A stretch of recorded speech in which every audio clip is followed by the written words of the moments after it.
Cylinder ಬೆಲೆ ಏರಿಕೆ, ಬ್ಯಾಂಕ್ಗಳಲ್ಲಿ ಬಹಳಷ್ಟು ಬದಲಾವಣೆ. ಸಿಗರೇಟ್, ಗುಟ್ಕಾ, ತಂಬಾಕು ಬಳಸೋರಿಗೆ ಬಿಗ್ ಶಾಕ್. ಫಾಸ್ಟ್ ಟ್ಯಾಗ್ ಬಳಸೋರಿಗೆ ಗುಡ್ ನ್ಯೂಸ್. ಪ್ರಾಪರ್ಟಿ ರಿಜಿಸ್ಟ್ರೇಷನ್ಗೆ ಆಧಾರ್ ಕಡ್ಡಾಯ. ಫೆಬ್ರವರಿ ತಿಂಗಳ ಮೇಜರ್ ಅಪ್ಡೇಟ್ ಏನೇನು, ಕಂಪ್ಲೀಟ್ ಡೀಟೇಲ್ಸ್ ಕೊಡ್ತೀನಿ. ಈ ವಿಡಿಯೋನ ಸಂಪೂರ್ಣವಾಗಿ ನೋಡಿ. ಹಾಯ್ ಹಲೋ ನಮಸ್ಕಾರ, ವೆಲ್ಕಮ್ ಟು ಬಾಸ್ವಾಲಾ. ನಾನು ಶೇಷಕೃಷ್ಣ ಭಟ್. ಫೆಬ್ರವರಿ ತಿಂಗಳು ಶುರುವಾಗ್ತಿದ್ದಂತೆ ನಮ್ಮ ಜೇಬಿನ ಮೇಲೆ ನೇರ ಪರಿಣಾಮ ಬೀರುವ ಹಲವು ಬದಲಾವಣೆಗಳು ಈಗಾಗಲೇ ಜಾರಿಗೆ ಬಂದಿವೆ. ಗ್ಯಾಸ್ ಸಿಲಿಂಡರ್ ಬೆಲೆ ಏರಿದೆ, ಬ್ಯಾಂಕ್ ಚಾರ್ಜ್ಗಳು ಬದಲಾಗಿವೆ. ಅಷ್ಟೇ ಅಲ್ಲ, ಆಸ್ತಿ ಖರೀದಿ ಮಾಡೋರಿಗೂ ಹೊಸ ರೂಲ್ಸ್ ಬಂದಿದೆ. ಹಾಗಿದ್ರೆ ಏನೇನು ಬದಲಾಗಿದೆ, ಮೊದಲು ಏನೇನಿತ್ತು, ಎಷ್ಟಿತ್ತು, ಈಗ ಎಷ್ಟಾಗಿದೆ, ನಿಮ್ಮ ಜೇಬಿನ ಮೇಲೆ ಇದರ ಪರಿಣಾಮ ಹೇಗಿರುತ್ತೆ, ಎಲ್ಲದರ ಬಗ್ಗೆ ಒಂದೊಂದಾಗಿ ನೋಡ್ತಾ ಹೋಗೋಣ. ಸೊ ಮೊದಲನೇದು ವಾಣಿಜ್ಯ LPG ಸಿಲಿಂಡರ್ ಬೆಲೆ ಏರಿಕೆ, ಅಂದ್ರೆ ಕಮರ್ಷಿಯಲ್ LPG ಸಿಲಿಂಡರ್ ಬೆಲೆ ಏರಿಕೆಯಾಗಿದೆ. ಸೊ ಹೋಟೆಲ್ ಮತ್ತು ವ್ಯಾಪಾರಸ್ಥರಿಗೆ ಒಂದು ಬ್ಯಾಡ್ ನ್ಯೂಸ್ ಇದು ಅಂತಾನೆ ಹೇಳ್ಬೋದು. ಸತತ 2 ತಿಂಗಳು ಬೆಲೆ ಇಳಿಕೆಯಾದ ನಂತರ ಈಗ 19 kg ವಾಣಿಜ್ಯ ಸಿಲಿಂಡರ್ ಬೆಲೆಯನ್ನ ಸುಮಾರು 49 ರೂಪಾಯಿಂದ 50 ರೂಪಾಯಿವರೆಗೆ ಹೆಚ್ಚಿಸಲಾಗಿದೆ. ಸೊ ಹಾಗಿದ್ರೆ ಬೆಂಗಳೂರು ಸೇರಿದಂತೆ ಬೇರೆ ಬೇರೆ ಸಿಟಿಗಳಲ್ಲಿ ಯಾವ ರೀತಿ ಸಿಲಿಂಡರ್ ಬೆಲೆ ಏರಿಕೆ ಆಗಿದೆ ಅನ್ನೋದನ್ನ ಈಗ ನೋಡ್ತಾ ಹೋಗೋಣ. ಸೊ ಈಗ ಸ್ಕ್ರೀನ್ ಮೇಲೆ ನೀವು ಒಂದು ಟೇಬಲ್ ಅನ್ನ ನೋಡ್ತಾ ಇರಬಹುದು. ಸೊ ಅದರಲ್ಲಿ ನಗರ ಅಂದ್ರೆ ಯಾವ ನಗರಗಳಲ್ಲಿ ಎಷ್ಟೆಷ್ಟು ರೇಟ್ ಆಗಿದೆ ಅಂತ ಹೇಳುವಂತದನ್ನ ನಾನು ಹೇಳ್ತಾ ಹೋಗ್ತೀನಿ. ಸೊ ಜನವರಿ ಅಂದ್ರೆ ಹಳೆಯ ಬೆಲೆ ಎಷ್ಟಿತ್ತು, ಅಂದ್ರೆ ಫೆಬ್ರವರಿ 1ರ ನಂತರ ಹೊಸ ಬೆಲೆ ಎಷ್ಟಾಗಿದೆ, ಟೋಟಲ್ ಆಗಿ ಬೆಲೆ ಏರಿಕೆ ಎಷ್ಟಾಗಿದೆ ಅಂತ ಹೇಳುವಂತದನ್ನ ಈಗ ನೋಡ್ತಾ ಹೋಗೋಣ. ಸೊ ಇದರಲ್ಲಿ ನಗರ ದೆಹಲಿಯನ್ನ ನಾವು ನೋಡಿದ್ರೆ 1691 ರೂಪಾಯಿ 50 ಪೈಸೆ ಇತ್ತು ಜನವರಿಯಲ್ಲಿ. ಈಗ ಫೆಬ್ರವರಿ 1ರ ನಂತರ 1740 ರೂಪಾಯಿ 50 ಪೈಸೆ ಆಗಿದೆ, ಅಂದ್ರೆ 49 ರೂಪಾಯಿ ಜಾಸ್ತಿ ಆಗಿದೆ.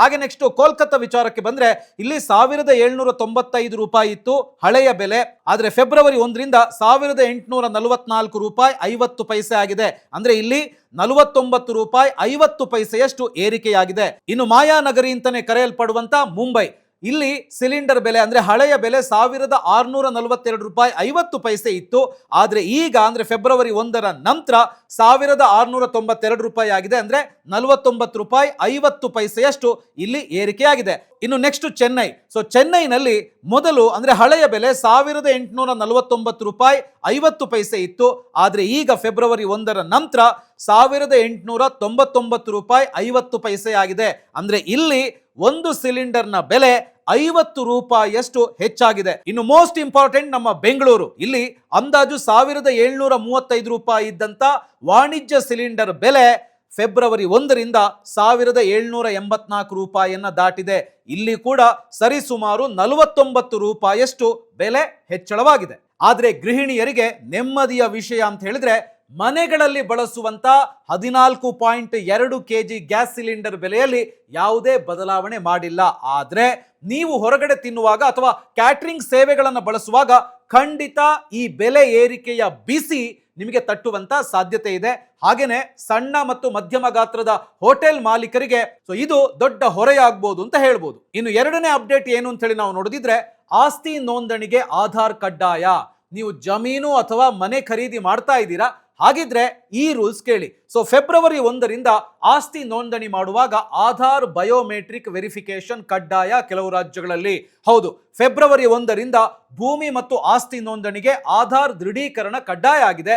ಖರೀದಿದಾರರು, ಮಾರಾಟಗಾರರು ಮಾತ್ರ ಅಲ್ಲದೇನೆ ಸಾಕ್ಷಿಗಳು ಅಂತ ಇರ್ತಾರಲ್ಲ, ಆ ಸಾಕ್ಷಿಗಳಿಗೂ ಕೂಡ ಆಧಾರ್ ಪರಿಶೀಲನೆ ಅಗತ್ಯವಾಗುತ್ತೆ. ಈ ಪರಿಶೀಲನೆಯನ್ನ ನೋಂದಣಿ ಕಚೇರಿಯಲ್ಲೇ ಮಾಡಲಾಗುತ್ತೆ.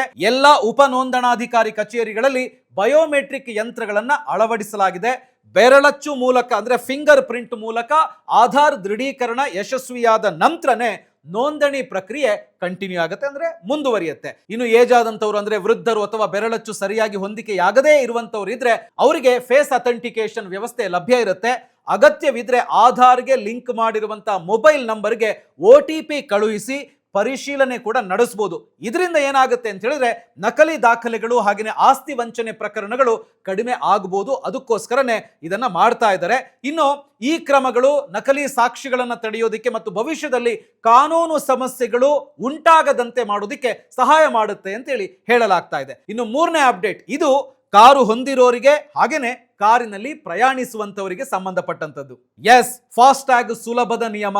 ಫಾಸ್ಟ್ ಟ್ಯಾಗ್ ಬಳಕೆದಾರರಿಗೆ ಇದೊಂದು ಸಂತಸದ ಸುದ್ದಿ ಅಂತ ಹೇಳ್ಬೋದು. ಭಾರತೀಯ ರಾಷ್ಟ್ರೀಯ ಹೆದ್ದಾರಿ ಪ್ರಾಧಿಕಾರ NHAI ಫಾಸ್ಟ್ ಟ್ಯಾಗಿಗೆ ಸಂಬಂಧಿಸಿದ KYV ಅಂದ್ರೆ ನೋ ಯುವರ್ ವೆಹಿಕಲ್ ಪರಿಶೀಲನಾ ಪ್ರಕ್ರಿಯೆಯನ್ನ ರದ್ದುಪಡಿಸಿದೆ. ಫೆಬ್ರವರಿ 1ರಿಂದ ಫಾಸ್ಟ್ಯಾಗ್ ಸಕ್ರಿಯವಾದ ನಂತರ ಮತ್ತೆ KYV ಸಲ್ಲಿಸುವಂತ ಅಗತ್ಯ ಇರೋದಿಲ್ಲ. ಫಾಸ್ಟ್ಯಾಗ್ ನೀಡುವ ಮುನ್ನ ವಾಹನದ ವಿವರಗಳನ್ನ ಪರಿಶೀಲಿಸುವ ಜವಾಬ್ದಾರಿ ಈಗ ಸಂಪೂರ್ಣವಾಗಿ ಬ್ಯಾಂಕ್ಗಳ ಮೇಲಿದೆ. ನೀವು ಯಾವ ಬ್ಯಾಂಕಿಂದ ಫಾಸ್ಟ್ಯಾಗ್ ಅನ್ನು ಪಡ್ಕೊಳ್ತೀರೋ ಅವರ ಮೇಲೇನೆ ಇರುತ್ತೆ. ಈಗಾಗಲೇ ಫಾಸ್ಟ್ಯಾಗ್ ಹೊಂದಿರುವಂತ ವಾಹನ ಮಾಲೀಕರು ಯಾವುದೇ ಹೊಸ ದಾಖಲೆಗಳನ್ನು ಸಲ್ಲಿಸುವಂತ ಅಗತ್ಯ ಇಲ್ಲ. ಫಾಸ್ಟ್ಯಾಗಿಗೆ ಸಂಬಂಧಿಸಿದ ದೂರು, ದುರುಪಯೋಗ ಅಥವಾ ತಾಂತ್ರಿಕ ಸಮಸ್ಯೆ ಕಂಡು ಬಂದ್ರೆ ಮಾತ್ರ ಮರು ಪರಿಶೀಲನೆ ನಡೆಯುತ್ತೆ. ಇದರಿಂದಾಗಿ ಬಳಕೆದಾರರಿಗೆ ಪದೇ ದಾಖಲೆಗಳನ್ನು ಅಪ್ಲೋಡ್ ಮಾಡುವಂತ ಕಷ್ಟ ತಪ್ಪುತ್ತೆ. ಗ್ರಾಹಕರಿಗೆ ಈ ಪ್ರಕ್ರಿಯೆ ಸರಳವಾಗಿದೆ. ಆದರೆ ನೀವು ಸರಿಯಾದ ಬ್ಯಾಂಕ್ ಮೂಲಕನೇ ಫಾಸ್ಟ್ಯಾಗ್ ಪಡೆಯುವಂಥದ್ದು ತುಂಬಾನೇ ಮುಖ್ಯ. ಯಾಕೆಂತ ಹೇಳಿದ್ರೆ ಇಲ್ಲಿವರೆಗೆ ನೀವು ಫಾಸ್ಟ್ಯಾಗ್ ಅನ್ನ ಪಡ್ಕೊಳ್ಬೇಕು ಅಂತ ಹೇಳಿದ್ರೆ ನೀವೇ ಅದರ ಡೀಟೇಲ್ಸ್ ಅನ್ನ, ಫೋಟೋಸ್ ಅನ್ನೆಲ್ಲ ಕಳಿಸಬೇಕಾಗಿತ್ತು. ಆದ್ರೆ ನೀವು ಸರಿಯಾದ ಬ್ಯಾಂಕ್ ಮೂಲಕನೇ ಫಾಸ್ಟ್ಯಾಗ್ ಪಡೆಯೋದು ಮುಖ್ಯ. ಇನ್ನು ಫೆಬ್ರವರಿ ತಿಂಗಳ ಬ್ಯಾಂಕಿಂಗ್ ಬದಲಾವಣೆಗಳು ಏನೇನು ಅನ್ನೋದನ್ನ ಹೇಳ್ತೀನಿ. ಆದ್ರೆ ಅದಕ್ಕೂ ಮೊದಲು ಒಂದು ಮುಖ್ಯವಾದಂತ ವಿಷಯವನ್ನ ಹೇಳಬೇಕು. ಅದು ನಿಮಗೆ ಸಂಬಂಧಿಸಿದ್ದು, ನಿಮ್ಮ ಫ್ಯಾಮಿಲಿಗೆ ಸಂಬಂಧಪಟ್ಟಿದ್ದು. ಅದೇನೆ ಟರ್ಮ್ ಇನ್ಶೂರೆನ್ಸ್. ಹೌದು, ಟರ್ಮ್ ಇನ್ಶೂರೆನ್ಸ್ ತುಂಬಾ ಮುಖ್ಯ. ಯಾಕಂದ್ರೆ ಫಾರ್ ಎಕ್ಸಾಂಪಲ್ ನಿಮ್ಮ ಇಡೀ ಕುಟುಂಬ ನಿಮ್ಮನ್ನ ಅವಲಂಬಿಸಿರುತ್ತೆ. ನೀವು ಕೂಡ ದೊಡ್ಡ ಕನಸುಗಳನ್ನು ಹೊತ್ತಿರ್ತೀರಿ. ಫ್ಯಾಮಿಲಿಯನ್ನು ತುಂಬಾ ಚೆನ್ನಾಗಿ ನೋಡ್ಕೊಳ್ಬೇಕು ಅನ್ನೋ ಆಸೆ ಕೂಡ ನಿಮಗಿರುತ್ತೆ. ಹಾಗಾಗಿ ಸಾಲ ಸೋಲ ಕೂಡ ಮಾಡಿರ್ತೀರಿ. ಒಂದು ವೇಳೆ ಆಕಸ್ಮಿಕವಾಗಿ ನಿಮಗೇನಾದ್ರೂ ಆಯ್ತು ಅಂತ ಹೇಳಿದ್ರೆ ನಿಮ್ಮನ್ನೇ ಅವಲಂಬಿಸಿದಂತ ನಿಮ್ಮ ಕುಟುಂಬದ ಕತೆ ಏನಾಗ್ಬೋದು ಯೋಚನೆ ಮಾಡಿ ನೋಡಿ. ನಿಮ್ಮಿಂದ ಬರ್ತಿದ್ದ ಆದಾಯ ಸಡನ್ ಆಗಿ ನಿಂತೋಗ್ಬಿಡುತ್ತೆ. ಆದ್ರೆ ನೀವು ಮಾಡಿರುವಂತಹ ಸಾಲ ನಿಮ್ ಫ್ಯಾಮಿಲಿ ತಲೆಗೆ ಬರುತ್ತೆ. ಫ್ಯಾಮಿಲಿ ನಡೆಸೋದಕ್ಕೆ ಬೇಕಾದ ಹಣ ಕೂಡ ಅವರೇ ಹೊಂದಿಸಬೇಕಾಗತ್ತೆ. ಅಂದ್ರೆ ಸಿಕ್ಕಾಪಟ್ಟೆ ಸಮಸ್ಯೆ ನಿಮ್ಮ ಕುಟುಂಬಕ್ಕೆ ಬಂದು ಬಿಡುತ್ತೆ. ಅದಾಗಬಾರದು ಅಂತ ಹೇಳಿದ್ರೆ ನೀವು ಟರ್ಮ್ ಇನ್ಶೂರೆನ್ಸ್ ಅನ್ನ ಮಾಡಿಸಲೇಬೇಕು. ನೋಡಿ, ಭಾವನಾತ್ಮಕವಾಗಿ ಆದಂತ ನಷ್ಟವನ್ನ ಇಲ್ಲಿ ಭರಿಸೋದಕ್ಕೆ ಯಾರಿಂದನೂ ಸಾಧ್ಯನೇ ಇಲ್ಲ. ಆದ್ರೆ ಆರ್ಥಿಕವಾಗಿ ನೀವು ನಿಮ್ಮ ಕುಟುಂಬವನ್ನ ನೀವಿಲ್ಲದೆ ಹೋದ್ರೂ ಕೂಡ ಸದೃಢರನ್ನಾಗಿ ಮಾಡಿಸೋದಕ್ಕೆ ಸಾಧ್ಯ ಇದೆ. ಅದು ಟರ್ಮ್ ಇನ್ಶೂರೆನ್ಸ್ ಮೂಲಕ. ಈಗ ನೀವು ಕೇಳ್ಬೋದು, ಯಾವ ಟರ್ಮ್ ಇನ್ಶೂರೆನ್ಸ್ ತಗೊಳ್ಳೋದು ಅಂತ. ನೋಡಿ, ಆಕ್ಸಿಸ್ ಮ್ಯಾಕ್ಸ್ ಲೈಫ್ ಇನ್ಶೂರೆನ್ಸ್ ಅನ್ನ ನೀವು ಪರಿಗಣಿಸಬಹುದು. ಇದರ ಲಿಂಕ್ ಅನ್ನ ಡಿಸ್ಕ್ರಿಪ್ಷನ್ ಅಲ್ಲಿ ಕೊಟ್ಟಿರ್ತೀನಿ, ಕ್ಲಿಕ್ ಮಾಡಿ ತಗೋಬಹುದು. ಹಾಗಿದ್ರೆ ಈ ಆಕ್ಸಿಸ್ ಮ್ಯಾಕ್ಸ್ ಲೈಫ್ ಇನ್ಶೂರೆನ್ಸ್ ನ ಕೀ ಫೀಚರ್ ಏನು ಅಂತ ನೀವು ಕೇಳಿದ್ರೆ ನೋಡಿ, ಒಂದೊಂದಾಗಿ ಹೇಳ್ತಾ ಹೋಗ್ತೀನಿ. ಮೊದಲನೇದಾಗಿ ಇದರಲ್ಲಿ ನಿಮಗೆ ತಿಂಗಳಿಗೆ 595 ರೂಪಾಯಿಯಿಂದ ಪ್ರೀಮಿಯಂ ಸ್ಟಾರ್ಟ್ ಆಗುತ್ತೆ. ನಿಮ್ಮ ವಯಸ್ಸಿಗೆ ಮತ್ತೆ ನಿಮ್ಮ ಆರೋಗ್ಯ ಸ್ಥಿತಿಗೆ ಅನುಗುಣವಾಗಿ ಪ್ರೀಮಿಯಂ ಬದಲಾಗುತ್ತೆ. ಅಷ್ಟೇ ಅಲ್ಲ, ನೀವು 1 ಕೋಟಿ ರೂಪಾಯಿವರೆಗೆ ಕವರೇಜ್ ಅನ್ನು ಕೂಡ ಪಡ್ಕೊಳ್ಬಹುದು. ಇನ್ನು ಕ್ಲೈಮ್ ಸೆಟಲ್ಮೆಂಟ್ ರೇಷಿಯೋ ನೋಡಿದ್ರೆ 99.7% ಇದೆ. ಅಂದ್ರೆ ಎಲಿಜಿಬಲ್ ಕ್ಲೈಮ್ಸ್ ಬಂದಾಗ ಇವರು 100 ಕ್ಲೈಮ್ಸ್ ನಲ್ಲಿ 99.7 ಜನರಿಗೆ ಕ್ಲೈಮ್ ಸೆಟಲ್ ಮಾಡಿದ್ದಾರೆ. ಅಂದ್ರೆ ಇದು ನಂಬಿಕೆಗೆ ಅರ್ಹವಾಗಿದೆ ಅಂತ ಹೇಳುವಂತದನ್ನ ತೋರಿಸುತ್ತೆ. ಹಾಗೇನೆ ಕ್ಲೈಮ್ ಕೊಡೋದಕ್ಕೂ ಕೂಡ ಡಿಲೇ ಮಾಡಲ್ಲ. ಕೇವಲ 3 ಗಂಟೆಯಲ್ಲಿ ಕ್ಲೈಮ್ ಸೆಟಲ್ ಮಾಡ್ತಾರೆ. ಇದೆಲ್ಲದರ ಜೊತೆಗೆ ಪ್ರೀಮಿಯಂ ಡಿಸ್ಕೌಂಟ್ ಕೂಡ ಸಿಗುತ್ತೆ. ಹೌದು, ಫಸ್ಟ್ ಇಯರ್ ನಿಮಗೆ ಪ್ರೀಮಿಯಂ ಮೇಲೆ 15% ಡಿಸ್ಕೌಂಟ್ ಕೂಡ ಸಿಗುತ್ತೆ. ನೀವು ಆಕ್ಸಿಸ್ ಮ್ಯಾಕ್ಸ್ ಲೈಫ್ ಇನ್ಶೂರೆನ್ಸ್ ಅನ್ನ ತಗೊಳ್ಬಹುದು. ಲಿಂಕ್ ಅನ್ನ ಡಿಸ್ಕ್ರಿಪ್ಷನ್ ಅಲ್ಲಿ ಕೊಟ್ಟಿರ್ತೀನಿ, ಅದನ್ನ ಕ್ಲಿಕ್ ಮಾಡಿ ತಗೋಬಹುದು. ಇನ್ನು ನೆಕ್ಸ್ಟ್ ತುಂಬಾ ಇಂಪಾರ್ಟೆಂಟ್, ಬ್ಯಾಂಕಿಂಗ್ ಕ್ಷೇತ್ರದಲ್ಲಾಗಿರುವಂತ ಬದಲಾವಣೆಗಳು. ಹಾಗಿದ್ರೆ ಬ್ಯಾಂಕಿಂಗ್ ಬದಲಾವಣೆಗಳು ಏನೇನು, ಯಾವ್ಯಾವ ಬ್ಯಾಂಕ್ ಅಲ್ಲಿ ಏನೇನು ಬದಲಾವಣೆಗಳಾಗಿದ್ದಾವೆ ಅದನ್ನ ಈಗ ನೋಡ್ತಾ ಹೋಗೋಣ.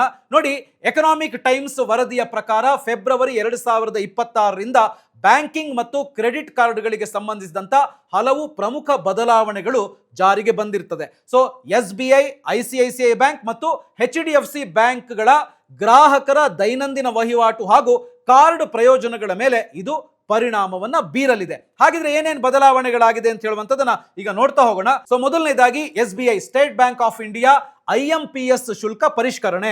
ಫೆಬ್ರವರಿ 15, 2026ರಿಂದ ಜಾರಿಗೆ ಬರುವಂತೆ SBIಯ ಆಯ್ದ IMPS ವಹಿವಾಟುಗಳ ಮೇಲೆ ಸೇವಾ ಶುಲ್ಕವನ್ನ ಬದಲಾಯಿಸ್ತಾ ಇದೆ. ಹಾಗಿದ್ರೆ ಎಷ್ಟು ಬದಲಾವಣೆ ಆಗುತ್ತೆ ಅಂತ ಹೇಳುವಂತದನ್ನ ನೋಡೋಣ. ಸೊ ಈಗ ನೀವು ಸ್ಕ್ರೀನ್ ಮೇಲೆ ನೋಡಬಹುದು, 25,000ದಿಂದ 1 ಲಕ್ಷದವರೆಗಿನ IMPS ವಹಿವಾಟಿಗೆ ₹2 ಪ್ಲಸ್ GST ಅಪ್ಲೈ ಆಗುತ್ತೆ. ಹಾಗೆಯೇ 1 ಲಕ್ಷದಿಂದ 2 ಲಕ್ಷದವರೆಗಿನ IMPS ವಹಿವಾಟಿಗೆ ₹6 ಪ್ಲಸ್ GST ಅಪ್ಲೈ ಆಗುತ್ತೆ.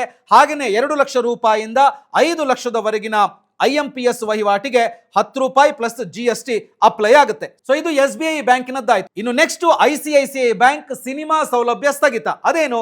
ಫೆಬ್ರವರಿ 1, 2026ರಿಂದ ICICI ಬ್ಯಾಂಕ್ ತನ್ನ ಆಯ್ದ ಕ್ರೆಡಿಟ್ ಕಾರ್ಡ್ಗಳ ಮೇಲೆ ಬುಕ್ ಮೈ ಶೋ ಮೂಲಕ ನೀಡ್ತಾ ಇದ್ದಂತ ಫ್ರೀ ಸಿನಿಮಾ ಟಿಕೆಟ್, ಉಚಿತ ಸಿನಿಮಾ ಟಿಕೆಟ್ ಸೌಲಭ್ಯವನ್ನ ಸ್ಥಗಿತಗೊಳಿಸಿದೆ.